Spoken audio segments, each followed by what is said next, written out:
In a huge development in the AEW media rights deal story, Warner Brothers Discovery this week reported nearly $10 billion in losses.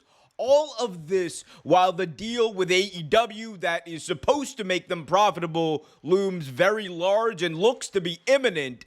We're going to talk about this Warner Brothers Discovery story. I've got a few articles that kind of clear up what's going on, how this might impact AEW, and we're going to talk about it right here in this video. So don't go anywhere. Be sure to leave a thumbs up, smash that like button, subscribe, and hit that notification bell. I'm Omer Q for Real Take Wrestling. Let's get right into it and talk about the story of the past few months, the AEW media rights deal. Everyone wants to know what is next. Tony Khan has claimed multiple times that the deal is imminent. He even went to Twitter and even alluded to that right before Collision as they were trying to promote that show, like literally saying that, you know, this Collision comes in the shadow of AEW's media rights deal, or sorry, excuse me, a imminent announcement is what he said. So there's a lot to talk about here. But this also comes right around this time where big companies like TKO did earlier, Warner Bros. Discovery did the same thing, announced their Q2 reports. They had these Q2 earnings calls with investors, and one of the biggest things coming out of the Warner Brothers Discovery call was $10 billion in losses coming out of it. Let's talk about it as Barron's has the story for us. Let's take a look at what Barron's has to say. Warner Brothers Discovery stock plunges on $10 billion loss. Here it is. Warner Brothers Discovery lost $10 billion in the second quarter, mostly because of a charge related to the declining value of its television operations. Shares of the media rights company dropped 9% on Thursday trading following the report.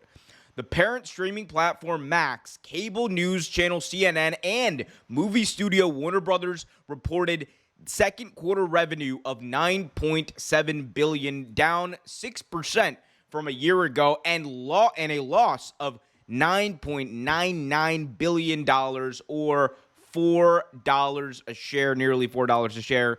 Analysts tracked by FactSheet expected revenue of just over $10 billion and a loss of 27 cents on the share. Adjusted earnings were $1.8 billion, down 16% from a year ago. Warner Bros. Discovery recorded a $9.1 billion impairment charge related to network segments. It largely reflects continued softness in the U.S. linear advertising market, which refers to ads shown during scheduled television programming and uncertainty related to affiliate and sports rights renewals, including the NBA. Warner Brothers Discovery is suffering from a very similar thing that other media properties are suffering from, and that is the quote-unquote softness mentioned there of cable and television in general, that meaning that television just is not as popular and widely used as it used to be. It used to be the case that television was the only medium for people to watch live programming. Obviously, that is no longer the case. Many of you watch live programming right here on YouTube. Many of you watch it on TikTok even. Many of you watch it on IG Live. Many of you watch it across streaming, so many different platforms.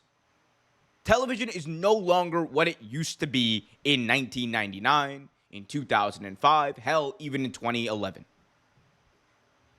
And that is why you are seeing these companies who, many of whom, have still yet to adjust to the changing market, adjust to the changing times, and still, you know, prioritize television, which is still like a huge way to reach people and still one of the better proven ways to reach people because it's just been around for so long, but who have kind of, you know, struggled in other areas, whether they be streaming, whether they be film and whatnot, to adjust for that. Because for a very long time, television was the main source of revenue for all of these companies.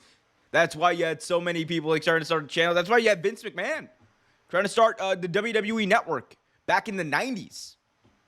Because everyone kind of understood television was where the money is. But that has changed, and it's changed drastically. And it's just changed over the last less than 10 years. So take that as we go and read forward.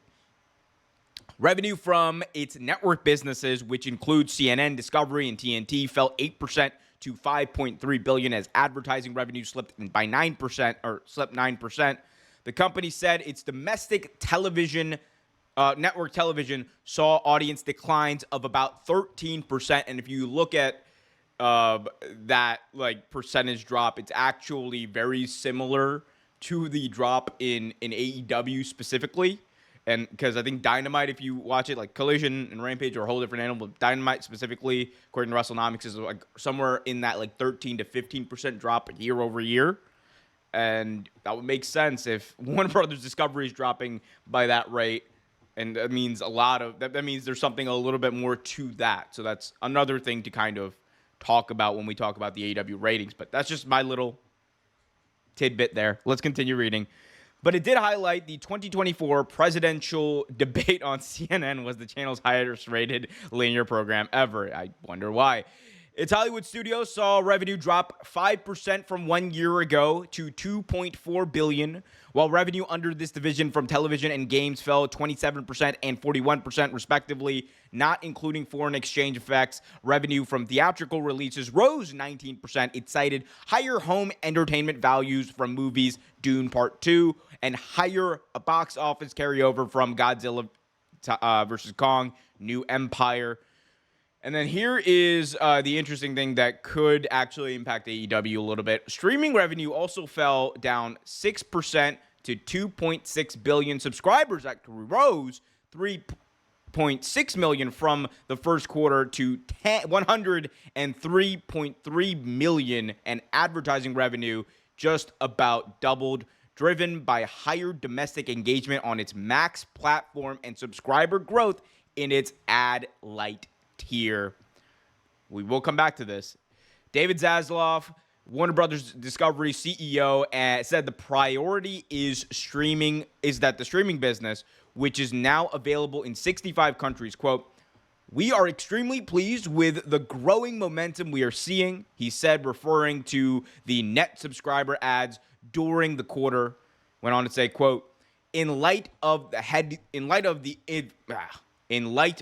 industry headwinds, we have and will continue taking bold steps like reimagining our existing linear partnerships and pursuing new bundling opportunities with the goal to get Max on the devices of more consumers faster and at a fraction of the acquisition cost, he said. So, might be wondering, what is acquisition cost? That's not the cost to the consumer. That's more so the cost to them. So how do we, Warner Brothers Discovery, get Max in more people's hands by spending as little money as possible? Because we need to kind of offset losses. We need to make sure we're maximizing value and the return on investment there. So there's a few different ways they can do that, obviously. Like one of the simple ways to explain this is like companies will say like, hey, 30-day free trial for Max, and you can, try it out. And like that's a way for them to try to just get your email, get your credit card information, and that's the big scam, quote unquote, of these streaming platforms is like once you do the free trial, if you forget to, cancel, they got that first month. Forget to cancel again, you got that first month. I know I have an MGM Plus subscription that I really need to cancel at this point. But that's kind of how that works, and there's different ways of doing it. I think Peacock actually has a deal with Verizon, I believe, where if you get Verizon, you get like Peacock, you get a subscription to Peacock if you get the internet. So there's like a whole thing there that there's a whole different like strategy sphere of how to figure out these for the companies. But all that to say, it's obvious if you read like the last like two paragraphs that like streaming is what they are concerned about. And they should be, right? Like Warner Brothers Discovery, like I said before, suffering from very similar issues and pain points as other industry leaders in television and media in general. Like they are trying to navigate a landscape that has changed drastically over the last 10 years and trying to do it in these systems that were set up to be very bureaucratic and very slow moving in some respects. And they have to like speed up these processes in a way that the industry just was not prepared for. And that's why like NBC Universal is in a very similar boat. Like obviously not losing like this much money, but like very similar boat. And then you also have in the shadow of this, the Warner Brothers Discovery merger. Like that caused a large drop in profits and large losses as well for the company. So it's been, and that's like normal with any merger. Like if you go look at the TKO merger, it's like they've lost an insane amount of money doing that. Like, but it's all about like the long-term valuation. And that's why like you'll hear valuation brought up multiple times. And that's what we'll talk about in this Forbes article that I'm going to pull up in a sec that goes a little bit more into detail and provides another good quote from CEO David Zaslav. Like, the valuations really are everything because a lot of these companies, the main thing that they want to do, their main goal is to ensure that stakeholder value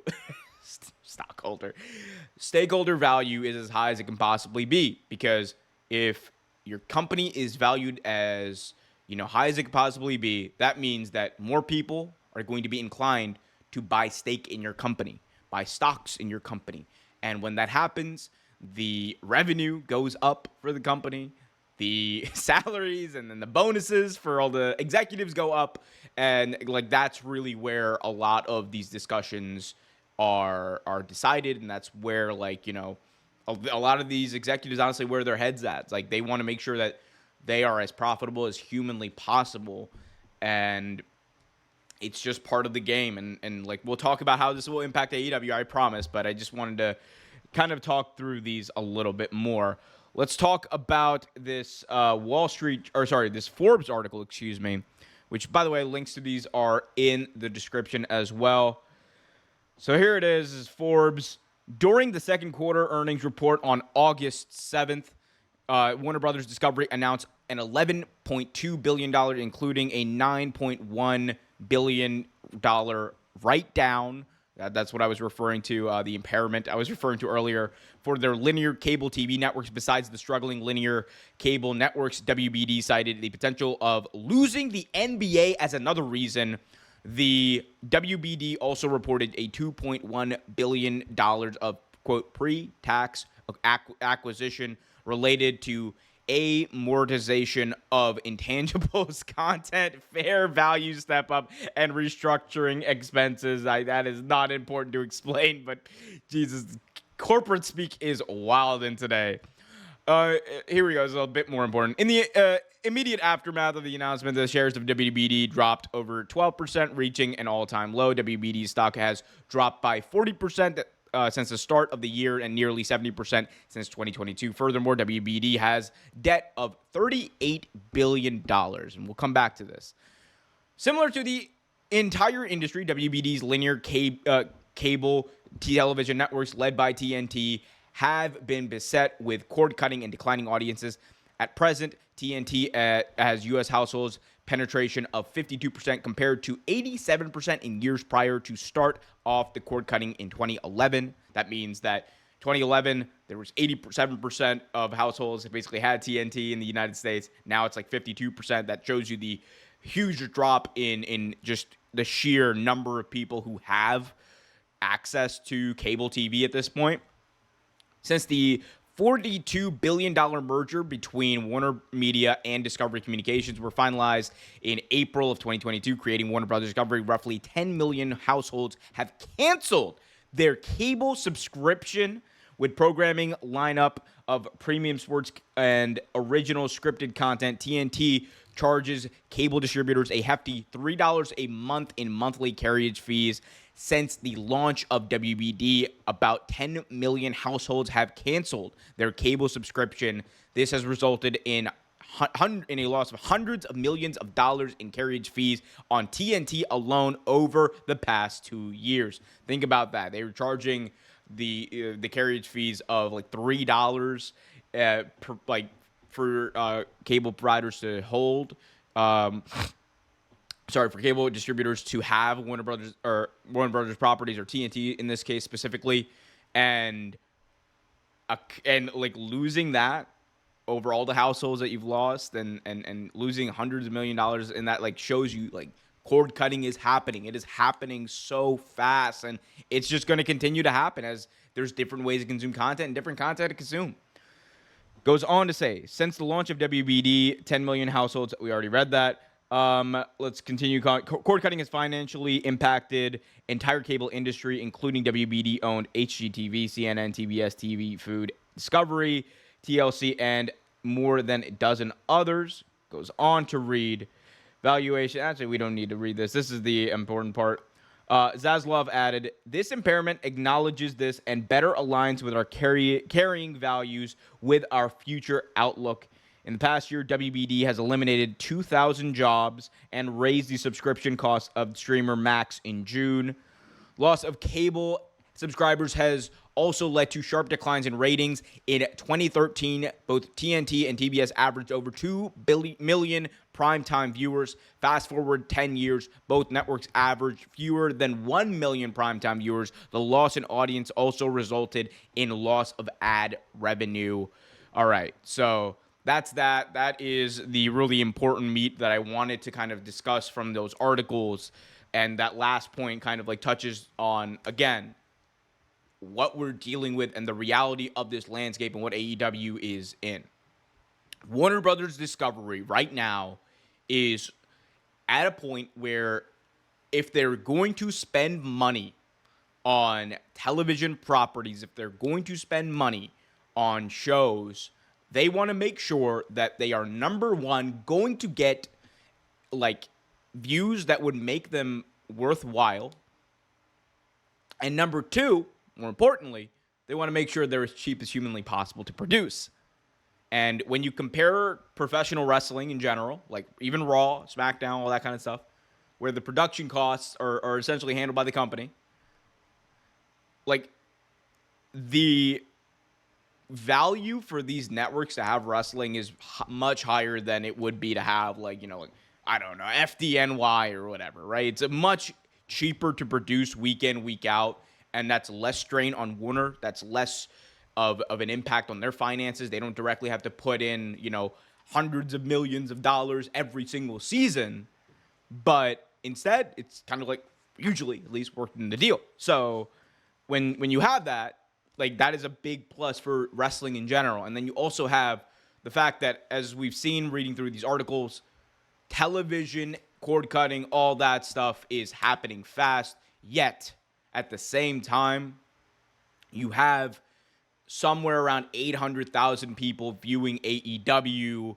on average, like, at least to start the show.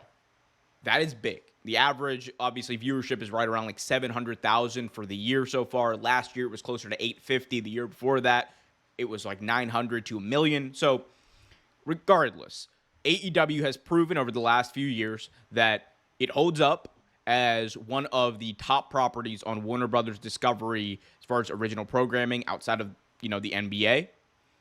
And it is cheap, relatively cheaper to produce than some of these other properties.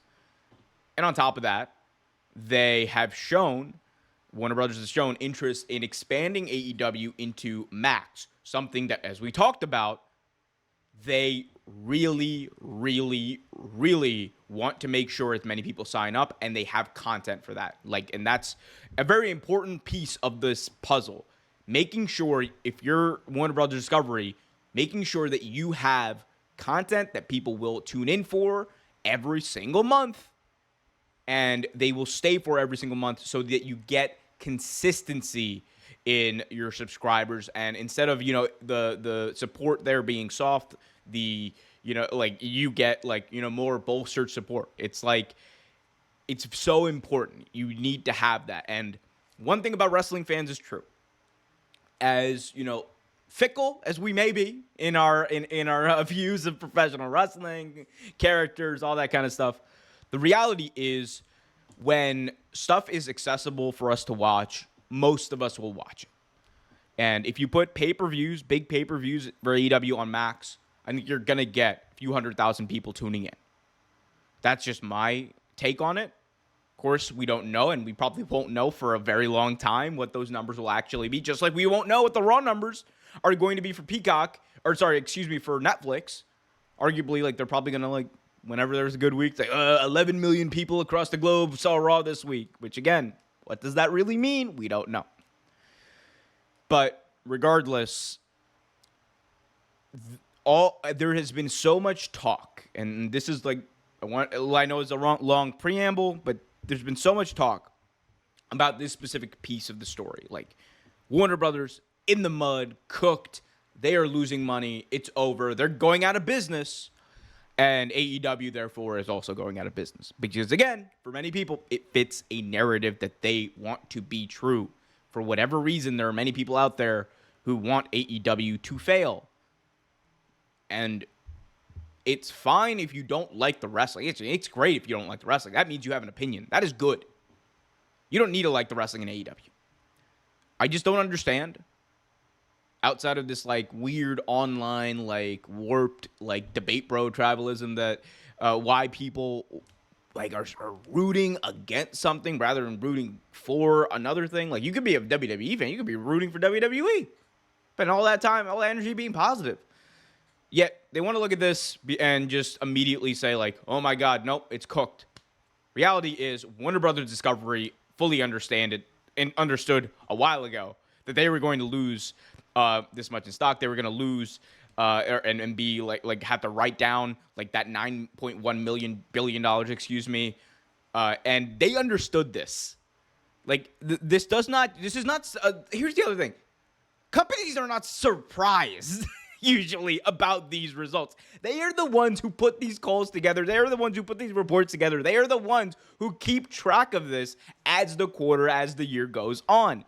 So to think that Warner Brothers Discovery just woke up one day and were like, oh my God, we lost this much money. We were not prepared for this. Guys, grow up. Genuinely, grow up. Or read. Like that's all I got to say.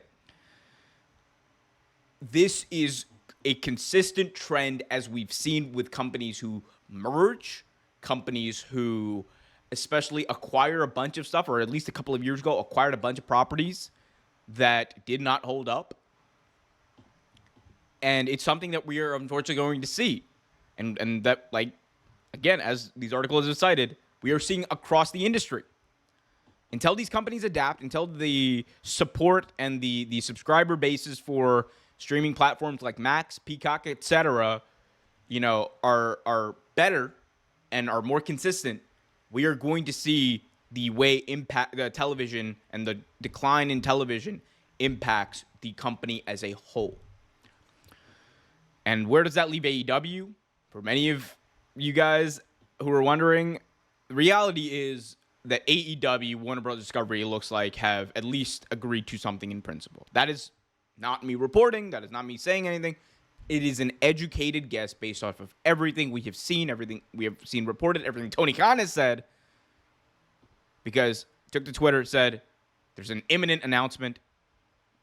We can only take that as the Warner Bros. Discovery deal, as he's cited that in podcasts as well. They're about to make the biggest deal and the most important deal of their careers here for AEW. And that means that no matter what these losses are for this quarter, does not matter, because, like, in all likelihood, the numbers of this deal have been agreed to. And I think when it comes out, which we don't know, but I would expect something, just based off of what I've seen in the past and things like that, I would expect something this fall. And my estimate has always been, and this is not based off a number, this is a gut estimate, gut check. This is like the most gut check thing I'll say on this entire thing. My gut check has always been that it's probably going to be somewhere in the ballpark of like $150 to $200 million per year. That would be a significant increase from what they're getting now, which is right around $45 million per year as reported. And that would include Collision. That would include, in my view, AEW Dynamite, all their television properties, also all their previous pay-per-views, the pay-per-view library, as we've seen. It showed up on Max in France. That's no accident, especially as the Olympics were in France. David Zaslav was in France this week. Tony Khan met with David Zaslav at the Olympics this week in France. a lot of this stuff is happening for a reason. And the fact that Tony had this meeting with Zaslav, it wasn't because Zaslav wanted Tony Khan to be like, come in here, man. Like, all right, look, we've had a great partnership, but we're cooked. We're cooked. It wasn't that.